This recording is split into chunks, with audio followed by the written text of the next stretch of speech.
أكبر الله أكبر. அஸ்ஸலாமு அலைக்கும் ஷேக். அதாவது 2025ஆம் ஆண்டு நோன்பு பெருநாள். இந்த நோன்பு பெருநாளை நேற்றைய ஞாயிற்றுக்கிழமையும் இன்றைய திங்கட்கிழமையும் இரு தினமாக கொண்டாடுகிறார்கள். இதை பற்றி உங்களுடைய கருத்து என்ன சொல்லுங்க? அதாவது அஸ்ஸலாமு அலைக்கும் வரஹ்மத்துல்லாஹி வபரகாத்துஹு.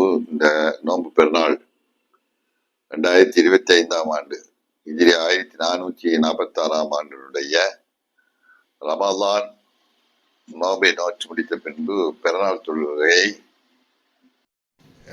உலகத்தில் உள்ள முஸ்லிம்கள் இரு சாராராக கொண்டாடியிருக்கிறார்கள். அதாவது ஞாயிற்றுக்கிழமை அன்று சிலரும் திங்கட்கிழமை அன்று சிலருமாக பல பகுதியில் உள்ளவர்களும் கொண்டாடியிருக்கிறார்கள்.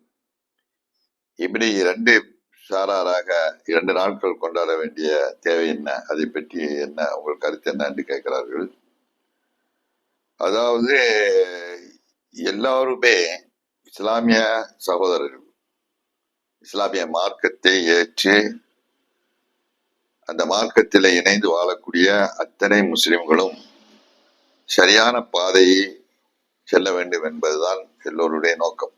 குறிப்பாக இந்த பெருநாள் தொழுகையை பொறுத்தவரையிலே எல்லோருமே சரியான தினத்தில் நாம் நோன்பை அனுஷ்டிக்க வேண்டும், சரியான தினத்தில் பெருநாளை கொண்டாட வேண்டும் என்ற அந்த கொள்கையில் தான் இருக்கிறார்கள்.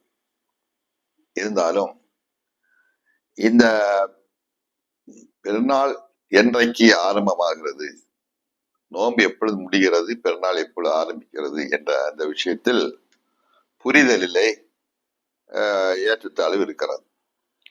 அதாவது நேற்றைய தினம் பெருநாள் முன்பாக, அதாவது ஞாயிற்றுக்கிழமை அன்றைக்கு பெருநாளை அனுஷ்டித்தவர்கள் பிறையை பொறுத்தவரையிலே உலகத்தில் ஒரு தடவை தான் அந்த பிறை வெளியாகும், உதிக்கும். அதுதான் முதல் பிறை, அந்த மாதத்துடைய முதல் பிறை. அந்த அடிப்படையிலே ஷவ்வால் மாதத்துடைய முதல் நாள் நோன்பு பெருநாள். அந்த முதல் பிறை உலகத்தில் எந்த பகுதியில் வெளியாகி தெரிந்து அதை பார்த்தவர்கள் அறிவிப்பார்களானால் அந்த அறிவிப்பை உலகத்தில் உள்ள அத்தனை முஸ்லிம்களும் ஏற்று செயல்பட வேண்டும். இதுதான் யதார்த்தம். 2 பிறை 3 பிறை என்பதெல்லாம் கிடையாது. ஊருக்கு ஊர் பிறை உதிக்கும் என்பதும் கிடையாது.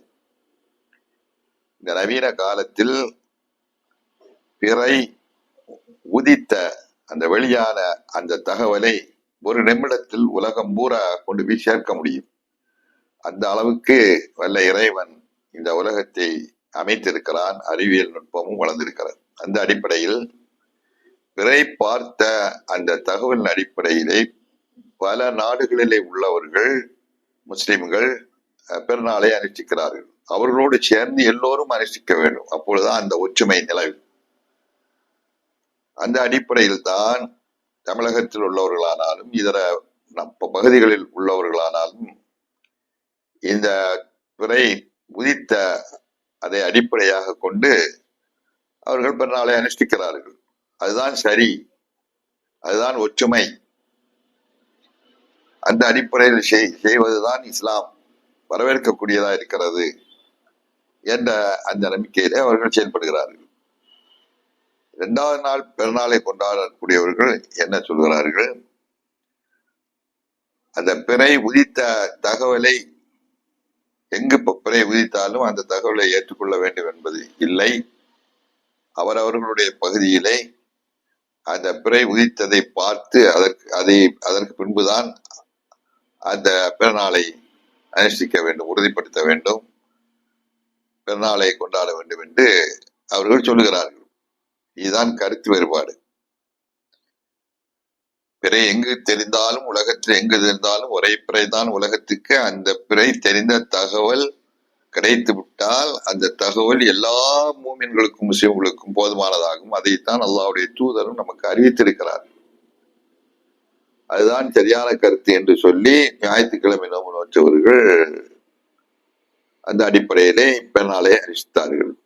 திங்கட்கிழமை பெருநாள் வைத்தவர்கள் என்ன சொல்கிறார்கள், இல்லை பிற எங்கேயாவது தெரிந்திருந்து தகவல் வந்தால் அதை ஏற்றுக்கொள்ள வேண்டியதில்லை.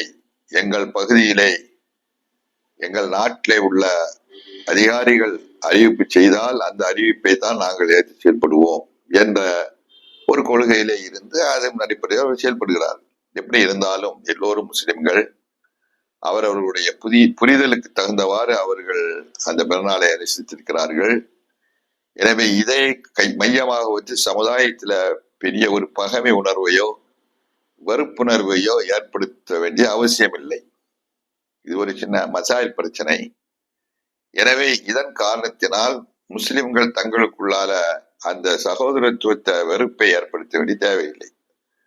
அவரவர்கள் புரிந்ததன் அடிப்படையிலே அவர்கள் செயல்படுகிறார்களால் சரியான அந்த இலக்கை மிக விரைவிலேயே எல்லோரும் புரியக்கூடிய ஒரு நிலை வரும் இன்ஷா அல்லாஹ்.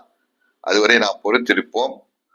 எல்லோரும் ஒற்றுமையாக மகிழ்ச்சியாக இந்த பிறநாளை அனுஷ்டித்து சகோதரத்துவ பாசத்தோடும் இஸ்லாமிய உணர்வோடும் எல்லோரும் வாழ்வதற்கும் அல்லாஹ்வை மட்டுமே வணங்குகின்ற அந்த மகத்தான கொள்கையில் உறுதியாக இருப்பதற்கும் அல்லாஹ் எல்லோருக்கும் அருள் புரிவானாக.